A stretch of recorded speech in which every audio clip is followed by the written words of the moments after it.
Hello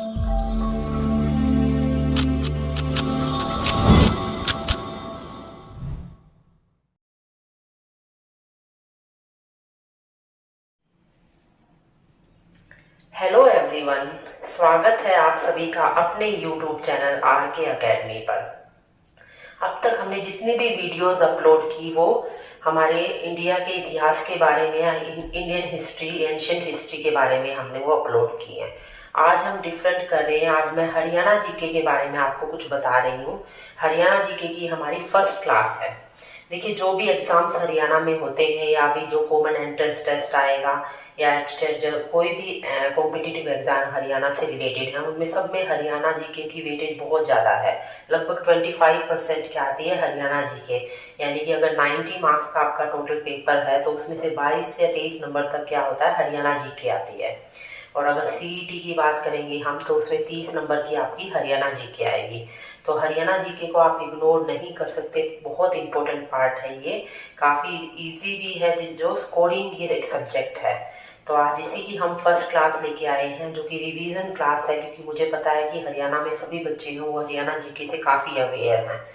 तो आज ये फर्स्ट क्लास हम स्टार्ट करें जो कि हरियाणा के गठन से संबंधित है। यानी कि हरियाणा का गठन किस तरीके से होता है, या आज़ादी से पहले क्या ऐसी परिस्थितियां थी कि हरियाणा के गठन की बातें कहाँ से उठने स्टार्ट होती हैं, और किस तरीके से हरियाणा का फाइनली 1 नवंबर 1966 को गठन होता है पंजाब से अलग होकर। तो वो पूरी स्टोरी हम अच्छे से पढ़ेंगे। उससे संबंधित जो भी ऑब्जेक्टिव टाइप के क्वेश्चंस होंगे वो आपके साथ साथ क्लियर हो जाएंगे। तो चलिए स्टार्ट करते हैं आज की वीडियो। तो जो हरियाणा का गठन हम कर रहे हैं हरियाणा जीके के तहत, तो हमें सबको ये पता ही है हरियाणा का गठन कब होता है या हरियाणा का जन्म कब होता है। 1 नवंबर 1966 को हरियाणा अलग होता है पंजाब से। तो इसका गठन की परिस्थितियों को आज हम अच्छे से देखेंगे। हालांकि हरियाणा बहुत पुराना है, ये ना सोचे कि हरियाणा का गठन 1966 में हुआ तो इसका कोई अस्तित्व नहीं था। हरियाणा का अस्तित्व पुराणों में, वेदों में भी था, लेकिन फाइनली अलग राज्य के रूप में अस्तित्व में कब आता है हरियाणा? 1 नवंबर 1966 को अलग होता है हरियाणा पंजाब से। तो देखिए, हरियाणा जब अलग हुआ पंजाब से तो ये 17वां राज्य बना था। कौन से नंबर का राज्य बनता है? ये 17वां राज्य बनता है। कौन से संविधान संशोधन के तहत? 18वीं संविधान संशोधन के तहत। 18वीं संविधान संशोधन के तहत कौन सा राज्य बनता है हरियाणा? 17वें राज्य के रूप में अस्तित्व में आता है। इंडिया का 17वां राज्य बनकर हरियाणा अस्तित्व में आता है। एक बार एचएसएससी में क्वेश्चन पूछा गया था, क्योंकि इनका कोई क्राइटेरिया है नहीं, कहीं से भी क्वेश्चन पूछ लेते हैं, तो हमें पूरा डीपली अच्छे से लेके चलना है इन चीजों को। क्वेश्चन पूछा गया था कि हरियाणा के गठन से जस्ट पहले कौन सा जिला, कौन सा राज्य बना था? तो हरियाणा के गठन से पहले कौन सा राज्य बना था? नागालैंड बना था 1 दिसंबर 1963 को। कब बना था? 1 दिसंबर 1963 को नागालैंड, जो कि नॉर्थ ईस्ट राज्य है, नॉर्थ ईस्ट स्टेट है, वो हम अस्तित्व में आया था 16वें राज्य के रूप में। तो हमें सिर्फ ये ध्यान रखना है कि हरियाणा से पहले कौन सा राज्य बनता है? नागालैंड। और हरियाणा के जस्ट बाद वाला कौन सा राज्य आता है?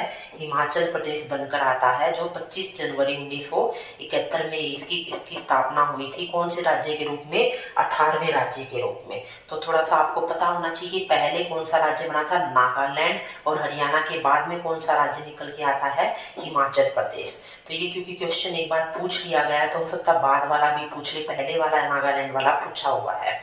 ठीक है, तो अब 1858 से पहले की हरियाणा की क्या स्थिति थी, हम उसके बारे में डिस्कस करते हैं।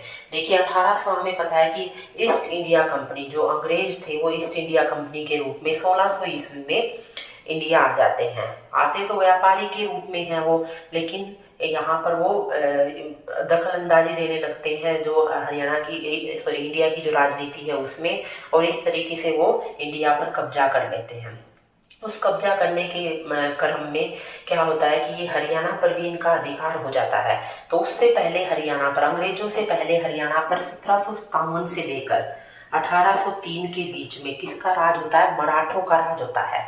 मराठे थे तो महाराष्ट्र से, लेकिन आकर वो हरियाणा में 1757 के आसपास हरियाणा में आ जाते हैं, और लगभग 1803 ईस्वी तक किनका राज रहता है? मराठों का राज रहता है। जैसे कि हमने किया है पानीपत का तीसरा युद्ध, वो 1761 ईस्वी में हुआ था। अहमद शाह अब्दाली और मराठों के बीच। तो उसकी वजह भी ये की थी क्योंकि मराठों का हरियाणा पे राज था, इधर से अहमद शाह अब्दाली अफगानिस्तान से आता है और उनका युद्ध होता है पानीपत के युद्ध क्षेत्र में। तो 1757 से लेकर 1803 तक मराठों का राज था हरियाणा पर। 1803 में क्या होता है, जब अंग्रेजों का अधिकार होता है तो धीरे धीरे अंग्रेज यहाँ पर भी आ जाते हैं। जो 1761 की लड़ाई के बाद ही वैसे ही मराठे कमजोर हो गए थे, तो अंग्रेज धीरे धीरे हरियाणा तक भी आ पहुंचते हैं, उत्तर भारत में आ जाते हैं। तो 1803 में मराठों और अंग्रेजों के बीच में एक संधि होती है। मराठों में भी किसके बीच में, दौलत राव सिंधिया, याद रखेंगे, दौलत राव और सिंधिया अंग्रेजों के बीच एक संधि होती है। संधि का नाम क्या था, सुरजी अर्जन गांव की संधि। क्या नाम था, सुरजी अर्जन गांव की संधि, जो कि कब होती है, 1803 ईस्वी में होती है। ध्यान रखेंगे 1803 ईस्वी में सुरजी अर्जन गांव की संधि होती है दौलत राव सिंधिया और अंग्रेजों के बीच, जिसके तहत दौलत राव सिंधिया जो कि मराठा था, मराठा सरदार था, वो हरियाणा को किसको सौंप देता है, अंग्रेजों को सौंप देता है। तो इस तरीके से 1809-10 तक अंग्रेजों का पूर्ण अधिकार हो जाता है किस पर, हरियाणा पर। तो इनसे क्वेश्चन कई बार पूछे गए हैं, जैसे अंग्रेजों का अधिकार हरियाणा पर कब हुआ, पूर्ण तरीके से कब हुआ, सुरजी अर्जन गांव की संधि कब होती है, किस किस के बीच में ये संधि होती है, मराठों का राज कब हरियाणा पर रहा। तो ये क्वेश्चन HSSC में कई बार पूछे गए हैं। 1809-10 तक अंग्रेजों का राज हो जाता है हरियाणा पर पूर्ण रूप से। अब अंग्रेजों का आधिपत्य यहाँ हो जाता है, तो अंग्रेज क्या करते हैं, हरियाणा को उत्तर पश्चिमी प्रांत, जिसको उत्तर प्रदेश भी बोला जाता है, जो मतलब अभी उत्तर प्रदेश है, उसका नाम था उत्तर पश्चिमी प्रांत, और भी काफी सारे प्रांत इसमें शामिल थे। तो हरियाणा को किसका भाग बना दिया जाता है, 1858 से पहले उत्तर पश्चिमी प्रांत का हिस्सा बना दिया जाता है हरियाणा को। ठीक है, हरियाणा उसका हिस्सा होता है। लेकिन 1857 की जो क्रांति होती है, उस 1857 की क्रांति में, जो कि मेरठ में स्टार्ट हुई थी, हमें पता है 10 मई 1857 से मेरठ में वो क्रांति शुरुआत होती है। तो मेरठ यूपी का पार्ट था, है अभी भी। तो वहां पर जब क्रांति स्टार्ट होती है, तो 1857 की क्रांति में जो पंजाब की रियासतें थी, जैसे कि जींद, नाभा, पटियाला, ये जो रियासतें थी, इन्होंने अंग्रेजों का साथ दिया। जबकि यूपी में 1857 की क्रांति के दौरान काफी विद्रोह हुए थे। तो पंजाब को उपहार स्वरूप, यानी कि उनके अंग्रेजों ने उनका साथ उन रियासतों ने दिया था, तो इसीलिए पंजाब को उपहार स्वरूप क्या दे दिया जाता है, हरियाणा भेंट कर दिया जाता है पंजाब को। ठीक है, तो 1858 में हरियाणा को किसका भाग बना दिया जाता है, पंजाब का भाग बना दिया जाता है। और इसके पीछे की वजह मैंने आपको बताया क्या थी कि 1857 की क्रांति में पंजाब की रियासतों ने किसका साथ दिया था, अंग्रेजों का साथ दिया था। तो इस खुशी में इस उपहार स्वरूप पंजाब को भेंट कर दिया जाता है हरियाणा 1858 में।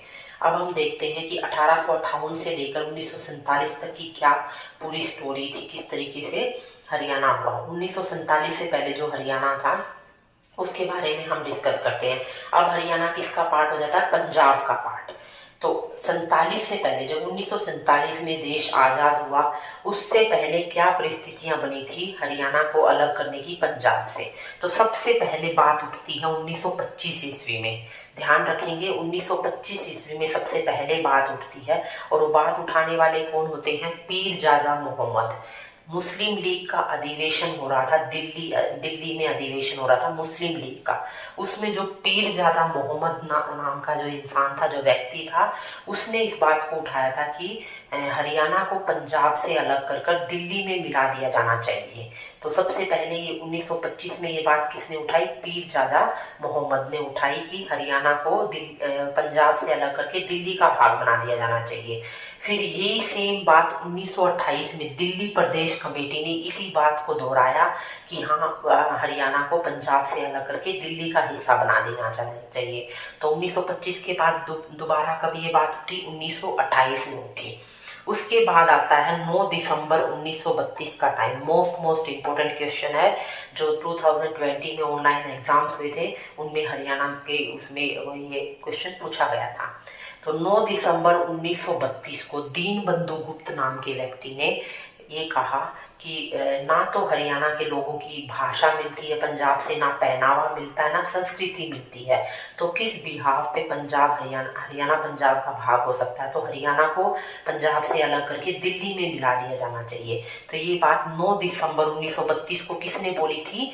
दीन बंधु गुप्त नामक व्यक्ति ने ये बात बोली थी। उसके बाद 1946 में पटाभी सीतारामैया, 1946 में किसने? पटाभी सीतारामैया ने भी सेम इसी बात को समर्थन किया कि पंजाब से हरियाणा को अलग करके दिल्ली का हिस्सा बना दिया जाना चाहिए। तो ये सारी स्टोरी कब की है? 1947 से पहले की बातें हैं। सबसे पहले 1925 में बात उठती है, फिर 1928 में, फिर 9 दिसंबर 1932 को दीन बंधु गुप्त कहते हैं कि हरियाणा की ना भाषा मिलती है पंजाब से, ना पहनावा, ना संस्कृति, तो इसको अलग राज्य बना दिया जाना चाहिए, दिल्ली में इसको मिला दिया जाना चाहिए। तो 1946 में पटाभी सीतारामैया ने भी सेम बात का समर्थन किया। अब 1947 में 15 अगस्त 1947 में देश क्या हो जाता? आजाद हो जाता है। आजादी के बाद कौन इस बात को दोहराता है या कौन मांग उठाता है पंजाब से हरियाणा को अलग करने की? तो 1947 में जब देश आजाद होता है तो पंजाब के मुख्यमंत्री कौन बनते हैं? 47 में पंजाब के सीएम बनते हैं गोपी चंद्र भार्गव। तो पहले सीएम पंजाब के कौन थे? गोपी चंद्र भार्गव थे पहले सीएम पंजाब के। तो 1948 में एक थे मास्टर तारा सिंह।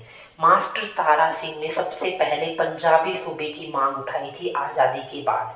1947 के बाद पंजाबी सूबे की मांग किसने उठाई थी? 1948 में मास्टर तारा सिंह ने उठाई थी। फिर क्या होता है कि ये बात दब जाती है। अब 1949 में भीमसेन सच्चर बनते हैं पंजाब के सीएम। कौन बनते हैं? भीमसेन सच्चर पंजाब के सीएम बनते हैं, जो 1 अक्टूबर 1949 को क्या लेकर आते हैं? सच्चर फॉर्मूला लेकर आते हैं 1 अक्टूबर 1949 को। इस सच्चर फॉर्मूला के तहत क्या होता है उसके बारे में हम डिस्कस करते हैं, जिससे क्वेश्चन बनते हैं। तो कब आया था सच्चर फॉर्मूला? 1 अक्टूबर 1949 को सच्चर फॉर्मूला आता है, जिसके तहत जो भीमसेन सच्चर थे पंजाब के सीएम, ये कहते हैं कि हरियाणा को 2 भागों में बांट दिया जाना चाहिए। हरियाणा को 2 भागों में बांट देना चाहिए। 2 भागों में कौन कौन से 2 भागों में बांटना चाहिए? एक तो हिंदी क्षेत्र बना दिया जाना चाहिए और एक पंजाबी क्षेत्र। एक तो हिंदी क्षेत्र और एक पंजाबी क्षेत्र में हरियाणा को बांट दिया जाना चाहिए। इस तरीके से इन्होंने सच्चर फॉर्मूला में ये बात कही थी। हिंदी क्षेत्र के अधीन क्या था? जो हिंदी बोलने वाले हिंदी भाषी जिले थे वो हिंदी क्षेत्र में शामिल हो जाएं, और जो पंजाबी बोलने वाले जिले थे वो किसमें शामिल हो जाए? पंजाबी में। अब जो हिंदी क्षेत्र का नेतृत्व कौन कर रहे थे? हिंदी क्षेत्र के 2 जिले थे जो ज्यादा हिंदी, उस टाइम पे हिंदी उनमें ज्यादा यूज होती थी। एक तो रोहतक और हिसार। रोहतक और हिसार 2 जिले थे जो हिंदी क्षेत्रों का प्रतिनिधित्व कर रहे थे, और एक हिंदी क्षेत्र समिति बनाई गई इसी टाइम पर, हिंदी क्षेत्र समिति। इसके अध्यक्ष कौन थे? बलवंत राय तायल। कौन थे? बलवंत राय तायल। इससे क्वेश्चन पूछा जाता है, ध्यान रखेंगे इस चीज को। बलवंत राय तायल कौन थे? हिंदी क्षेत्र समिति के अध्यक्ष थे। और हिंदी क्षेत्रों का नेतृत्व किन जिलों ने किया? रोहतक और हिसार ने किया। तो हिंदी क्षेत्रों में क्या था कि फर्स्ट जो लैंग्वेज थी, प्रथम भाषा क्या बनाई गई? हिंदी बनाई गई, और द्वितीय भाषा के रूप में, सेकंड लैंग्वेज के रूप में किसको बोला गया? पंजाबी को बोला गया। सेकंड थी जो पंजाबी क्षेत्र, इसकी क्या विशेषताएं थी? पंजाबी क्षेत्रों में पंजाबी सूबे शामिल किए गए थे। इसमें क्या था कि जो फर्स्ट लैंग्वेज थी, प्रथम भाषा बनाएगी पंजाबी, और द्वितीय भाषा कौन सी बनाएगी? हिंदी बनाएगी। लेकिन जो ये फॉर्मूला था ये भी क्या हो गया था? असफल हो गया था, फेल मार गया था ये फॉर्मूला। जो सच्चर फॉर्मूला था ये फेल हो गया था। अब इसके आगे की क्या राह होती है, क्योंकि ये तो फॉर्मूला खत्म हो चुका था। अब आता है 1953 का टाइम। 1953 में क्या होता है? फजल अली आयोग आता है। फजल अली आयोग भाषाई आधार पर इंडिया में भाषाई आधार पर इंडिया में राज्यों के गठन के लिए किसका गठन किया जाता है? फजल अली आयोग का गठन किया जाता है। कब? 1953 में किया जाता है। जैसे कि हमने पढ़ा हुआ है कि पहला राज्य जो भाषाई आधार पर अलग हुआ था तो कौन सा था? वो आंध्र प्रदेश था, जिसका गठन 1953 में होता है। काफी वहां आंदोलन होता है, जिसके बाद 1953 में पहला भाषाई आधार पर अलग होने वाला राज्य कौन था? आंध्र प्रदेश था। तो इसी वजह से क्या किया, जो इंडियन गवर्नमेंट थी उसने एक फजल अली आयोग का गठन किया, ताकि पूरे देश में जहां जहां भाषा के आधार पर जो भी डिस्प्यूट्स हैं उनको सोल्व करने के लिए फजल अली आयोग का गठन किया जाता 1953 में। तो इसी क्रम में ये फजल अली आयोग 1955 में कहाँ आता है? रोहतक आता है। रोहतक सर्वे के लिए आता है, ये देखने के लिए कि क्या वाकई में ही हरियाणा को पंजाब से अलग करने की जरूरत है या नहीं है। तो इसका सर्वे के लिए रोहतक कब आते हैं फजल अली आयोग? 1955 में। 1956 में यह अपनी रिपोर्ट पेश करता है। किसको रिपोर्ट? भारत सरकार को अपनी रिपोर्ट पेश करता है। और रिपोर्ट में ये क्या कहता है कि भाषा के आधार पर पंजाब को हरियाणा से अलग करने की कोई भी आवश्यकता नहीं है, इस विभाजन की कोई आवश्यकता नहीं है। तो इस तरीके से इसने भाषाई आधार पर हरियाणा को अलग करने की जो मांग थी उसको अस्वीकार कर दिया। अब क्या होता है, ये इतनी स्टोरी होने के बाद 1956 के टाइम जब इसको अस्वीकार कर दिया तो 1956 में एक क्षेत्रीय फॉर्मूला आता है। क्या आता है? एक क्षेत्रीय फॉर्मूला आता है। क्षेत्रीय फॉर्मूला जो पंजाब सरकार थी वो डॉक्टर राजेंद्र प्रसाद उस टाइम पर क्या थे? भारत के प्रेसिडेंट थे, राष्ट्रपति थे, डॉक्टर राजेंद्र प्रसाद। डॉक्टर राजेंद्र प्रसाद के कहने पर पंजाब सरकार के कहने पर डॉक्टर राजेंद्र प्रसाद 24 जुलाई 1956 को एक क्षेत्रीय फॉर्मूला लागू करते हैं पंजाब में। क्या करते हैं? क्षेत्रीय फॉर्मूला लागू करते हैं पंजाब सरकार के कहने पर। ठीक है। अब इस क्षेत्रीय फॉर्मूला में क्या होता है? वही सेम बात जैसे उसमें हरियाणा को 2 भागों में बांटा गया है, पूरे के पूरे पंजाबी सूबे को यहाँ पर क्या करते हैं? पूरे के पूरे जो पंजाबी सूबा था उसको 2 भागों में बांट दिया गया। क्या किया गया? 2 भागों में बांट दिया गया पंजाबी सूबे को, और इसी तरीके से हिंदी क्षेत्र और पंजाबी क्षेत्र बना दिए गए।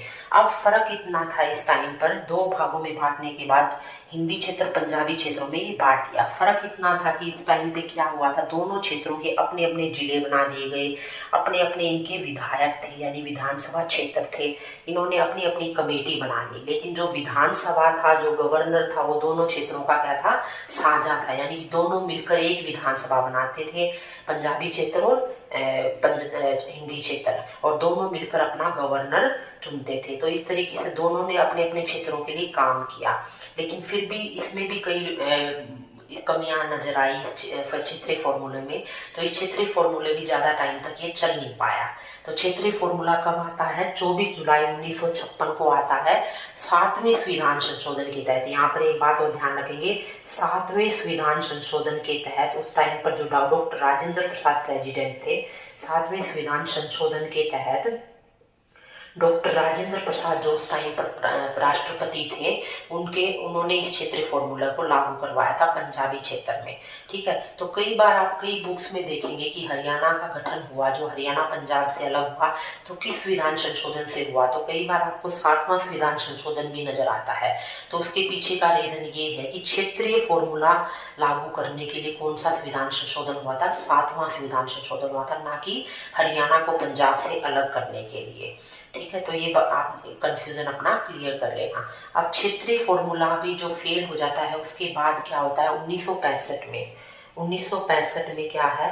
संत फतेह सिंह थे जिन्होंने आमरण अनशन रखा था। संत फतेह सिंह ने आमरण अनशन रखा था हरियाणा को पंजाब से अलग करने के लिए, अलग पंजाब सूबा बनाने के लिए। क्या किया था इन्होंने? आमरण अनशन रखा था। आमरण अनशन का मतलब है मरने तक भूखा रहना या उपवास रखना, कुछ भी चीज ग्रहण न करना। तो इन्होंने आमरण अनशन रखा 1965 में संत फतेह सिंह ने। तो इससे भी क्वेश्चन ऑब्जेक्टिव टाइप का बनता है। लेकिन क्या होता है कि 1965 में पाकिस्तान और इंडिया का जो युद्ध होता है उसकी वजह से इनको अपना जो ये योजना थी ये टालनी पड़ती है, या इसको आमरण अनशन को उनको छोड़ना पड़ता है। अब आता है 23 सितंबर, हुकम सिंह कमेटी। ये सबसे इंपॉर्टेंट पार्ट है यहाँ पर, हुकम सिंह कमेटी। लोकसभा के स्पीकर थे हुकम सिंह। 1965 के दौरान लोकसभा की क्या थे ये, स्पीकर ऑफ लोकसभा थे, स्पीकर ऑफ लोकसभा। लोकसभा के ये स्पीकर थे उस टाइम पर। तो इन्होंने क्या किया कि इन्होंने 23 सितंबर 1965 को, डेट इनकी ध्यान रखेंगे, 23 सितंबर 1965 को हुकम सिंह ने एक सिफारिश दी, एक संसदीय कमेटी बनाने की एक सिफारिश पेश की। इन्होंने क्या किया, पार्लियामेंट में, लोकसभा में संसदीय कमेटी बनाने की, पार्लियामेंट कमेटी बनाने की एक सिफारिश पेश की इन्होंने, हुकम सिंह ने। तो हुकम सिंह की अध्यक्षता में ही हुकम सिंह को संसदीय कमेटी का क्या बना दिया जाता है, पार्लियामेंट कमेटी का अध्यक्ष बना दिया जाता है। तो हुकम सिंह की सिफारिश पर क्या हुआ, 23 सितंबर 1965 को एक संसदीय समिति का गठन होता है। इसकी अध्यक्षता कौन करते हैं, हुकम सिंह करते हैं इसकी अध्यक्षता। अब इस संसदीय कमेटी का क्या काम था, इसने क्या किया, इस संसदीय कमेटी ने क्या किया, एक सीमा आयोग बनाने का प्रस्ताव पारित करवाया, यानी कि सीमा आयोग बनाने की एक बात बोली। सीमा आयोग किसकी अध्यक्षता में बना, जेसी शाह की अध्यक्षता में एक सीमा आयोग का गठन किया गया, एक सीमा आयोग का गठन किया गया। और इस बात की सिफारिश किसने की है, हुकम सिंह कमेटी ने की है। हुकम सिंह के द्वारा एक कमेटी बनाई, हुकम सिंह की अध्यक्षता में एक कमेटी बनाई गई थी जिसने जेसी शाह आयोग, जो सीमा आयोग था, उसकी गठन की सिफारिश की। अब जेसी शाह आयोग का गठन कब होता है, 23 अप्रैल। बहुत इंपॉर्टेंट डेट है, इसको ध्यान रखिए। 23 अप्रैल 1966 में जेसी शाह आयोग का क्या होता है, गठन हो जाता है। क्योंकि ये क्वेश्चन पूछा गया था अभी जो इसका ग्राम सचिव का जो पेपर हुआ था उसमें ये क्वेश्चन पूछा गया था। 23 अप्रैल 1966 को गठन होता है किसका, जेसी शाह आयोग का। ये जेसी शाह आयोग अपनी 31 मई 1966 को अपनी रिपोर्ट पेश करता है। ये अपनी रिपोर्ट पेश करता है 31 मई 1966 को। अब सरकार इसकी रिपोर्ट देखकर 18 सितंबर को, ध्यान रखेंगे, 18 सितंबर 1966 को, 18 सितंबर 1966 को पंजाब पुनर्गठन विधेयक पारित हो जाता है। कहाँ पारित हो जाता है, संसद में। पंजाब पुनर्गठन विधेयक पारित हो जाता है। कहाँ पर पारित होता है, संसद में, पार्लियामेंट में ये विधेयक पारित हो जाता है। अब इस विधेयक के पारित होते ही इतने लंबे संघर्ष के बाद फाइनली हरियाणा अलग होता है। किससे, पंजाब से अलग होता है 1 नवंबर 1966 को। कितना भाग लेके, पंजाब का 35.18% भाग लेकर हरियाणा अलग हो जाता है। किससे, पंजाब से अलग हो जाता है। और पंजाब का हिस्सा पूछे तो 100 में से इसको माइनस करके निकाल सकते हैं हम। तो इस तरीके से हमने देखा एक लंबे संघर्ष के बाद हरियाणा पंजाब से अलग होकर, कब अलग होकर 35.18%, 35.18% भाग लेकर किससे अलग होता है, पंजाब से अलग हो जाता है हरियाणा 1 नवंबर 1966 को। तो इतने सारे स्टेप्स आए, इतनी सारी मुश्किलें आई और इतना लंबा संघर्ष हुआ एक राज्य को दूसरे राज्य से भाषाई आधार पर अलग होने के लिए। तो इस तरीके से हमने देखा कि हरियाणा के गठन से संबंधित क्या क्या चीजें थी 1858 से पहले, 1858 से लेकर 1947 तक और 1947 के बाद की हमारी स्टोरी। तो इससे संबंधित बहुत सारे क्वेश्चन बनते हैं। आप इस वीडियो को 1-2 बार देखेंगे तो डेफिनेटली आपके सारे डाउट्स क्लियर होंगे, साथ में ही काफ़ी सारे ऑब्जेक्टिव्स आपके अच्छे से आपको लर्न हो जाएंगे। एक रिवीजन क्लास भी आप समझ सकते हैं जिसमें आप अच्छे से इस लॉकडाउन पीरियड में रिवाइज करके इस टाइम का फ़ायदा उठा सकते हैं। साथ में ही जो भी आपका सब्जेक्ट है, आपको ऐसा लगता है कि जहाँ पर आपके कुछ कमियाँ हैं उनको आप अच्छे से कवर कर सकते हैं। क्योंकि देखो मैंने आपको बताया हरियाणा जीके ज़्यादा टफ नहीं है, अगर आप इसको थोड़ा ध्यान से पढ़ेंगे तो डेफिनेटली 20-22 नंबर की जो ये हरियाणा जीके आती है इसमें आप फुल मार्क्स देकर आ सकते हैं। तो अगर आपको आज की वीडियो हेल्पफुल लगे, अच्छी लगे तो प्लीज़ इसको सब्सक्राइब करें, लाइक करें और कमेंट करें और अपने फ्रेंड्स में भी इसको शेयर करें ताकि ज़्यादा से ज़्यादा लोग इसको देखें। एप्रिशिएशन जब मिलता है तो और भी ज़्यादा काम करने की इच्छा होती है हर किसी की। तो thank you for watching this